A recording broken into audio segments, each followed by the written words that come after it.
We've been decorating the tree, we've been eating mulled wine. Hey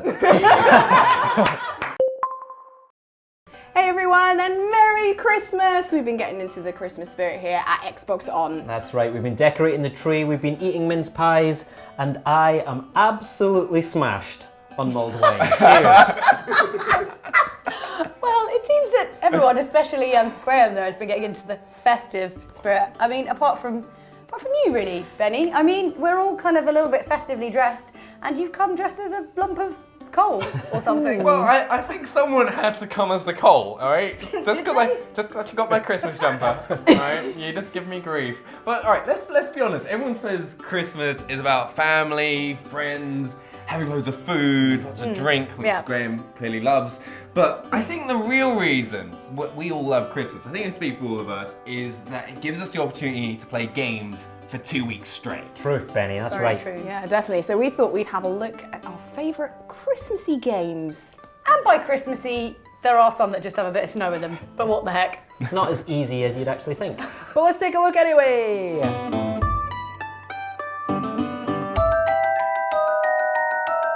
As Potter fans like myself will know, the Wizarding World is very keen on Christmas.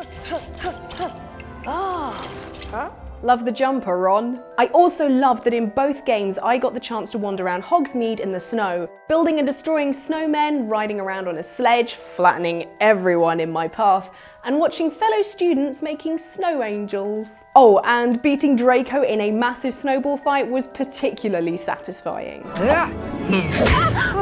However, a favourite feature of mine was that in both games you could find and purchase the Christmas red brick. If I was playing in December, I'd open up my extras menu, actually switch on Christmas, and suddenly everyone had little Santa hats, even the ghosts.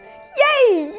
It also stretched to the Muggle world in 5 to 7, as Londoners popped on their hats to celebrate the season outside the Three Broomsticks. So cute! Oh, and there is another Christmas level in 5 to 7 called A Not So Merry Christmas, where Bellatrix Lestrange burns down the burrow. Merry Christmas, Weasleys. One game that always reminds me of Christmas is Oblivion: The Elder Scrolls. Now I know what you're thinking, come on, that's the opposite of Christmas. Loads of demons wreaking havoc and killing everyone, going on visits through Oblivion Gates, which is practically hell. But give me a break, this was one of my first console RPGs that I got at Christmas. And I always think back to when I was on top of Cloud Ruler Temple, looking down from the snowy battlements, leveling up my human warrior. Yeah, I was boring and went with a human, okay? But it's a game I have a lot of memories from fighting through the gladiator arena to becoming part of the Thieves Guild. It was a game where there was so much to do, from exploring to getting better gear, and then there were so many epic sequences from the ending of the game, which I won't give away as I don't want to ruin it for anyone still playing, from when you get chosen to be part of the Dark Brotherhood, which I still think is one of the best quest lines in the game. But I just remember playing it constantly throughout the Christmas holidays. Gotham City always looks amazing. The dark and twisted streets, full of life and, well, a heck of a lot of street crime. It's Christmas too, so at least you know you can pretend you're staying at home because it's Christmas, as opposed to being mugged for the 12th time this year. But you know, hey, without street crime, there would be no Batman, which would be a shame.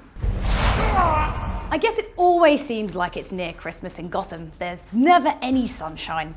It always seems to be, well, perpetually night, and the weather is just not really the best, you know, pretty much just like the UK around that time of year. I rather enjoyed the game's dark take on the festive season, no more so than in the Gotham City Bank, where the Joker has made some festive updates of his own. Crotch boxes and giant candy cane fascinators. Pretty sure Lady Gaga has these outfits for her family holidays. What makes Christmas in Gotham even better is that it's snowing, and we all know that snow makes everything seem clean and perfect, no matter how dirty things are underneath.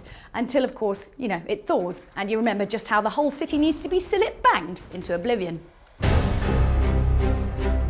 In 2011, I only wanted one thing for Christmas, and that was to binge on Skyrim for 2 weeks solid until I was vomiting horker stew.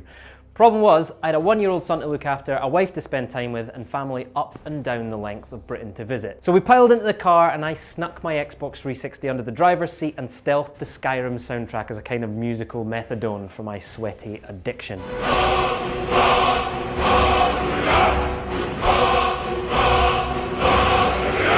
I lasted pretty well until my sister's house on December the 30th, at which point I just could not take it any longer and played for 8 hours solid during the day while my whole family skilled at me. It was beautiful, and I do not regret a thing. That is why Skyrim will always be a Christmas game for me, but it also does a better job of capturing the essence of winter better than any game I've ever played. While you're out in the white wastes of Skyrim, wind whipping snow off the mountainsides, the moon shimmering under the northern lights, and a frost troll about to take your head off, you can almost feel the chill coming off the screen. And if you popped some twinkly lights and a few inflatable Santas around Winterhold, it'd basically be the ultimate Christmas short city break.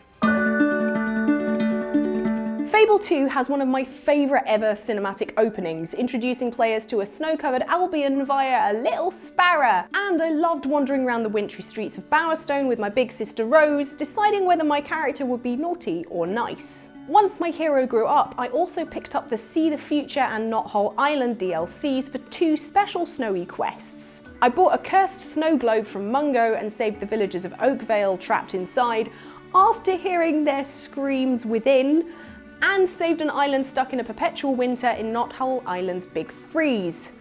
Ooh, it looks a bit chilly. But one of the most memorable Christmassy things in Fable 2 for me is Winter Lodge. Play a tune on your lute and the Bloodstone Demon door would give you access to a beautiful house, all lit up in the snow, warm and welcoming, inviting you to step inside and that was just mean, Lionhead. I was all excited about my new house and you just... Well, I'm going to be nice and dress my hero up as a weird-looking Father Christmas and give presents to the local children. So there. Now, my second choice is one of my childhood favourites and is easily the game I associate most with Christmas, purely because it was one of the few times I'd be able to just play it constantly, and that's RuneScape.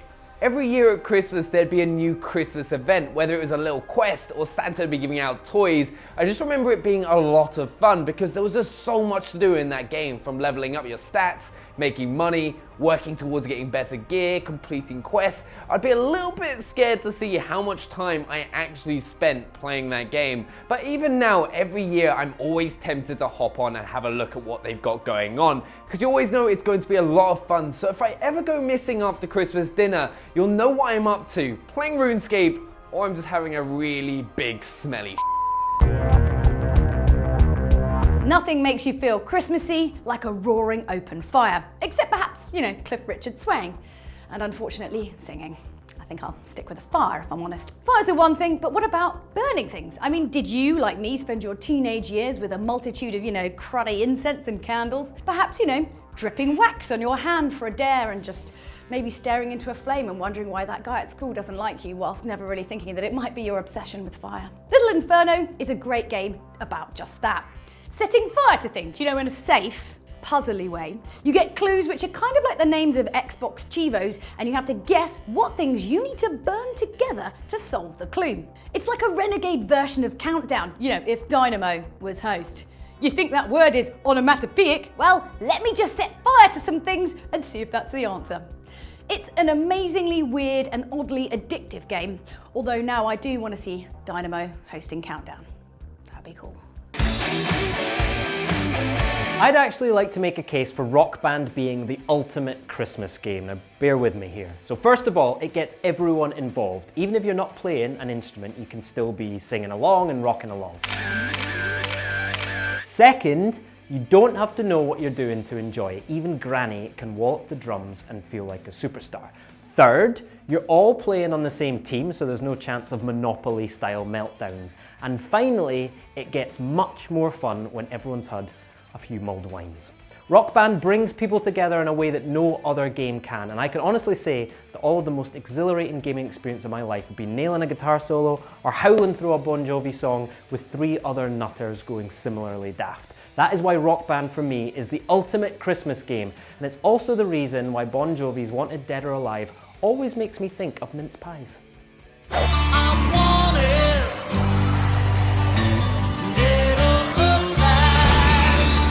So there we have it, just some of our favourite games to get us into the Christmas spirit. That's right, we hope you enjoyed it, and we'd love to hear from you in the comments about which video games mean Christmas to you, and which games are you going to use this break to catch up on as well. Yeah, and if you are new, make sure you hit that subscribe button so you don't miss out on any more videos from us. And of course, don't forget to hit like, and we'll see you very soon. Have a very Merry Christmas. Yay, Merry Christmas! Bye. You.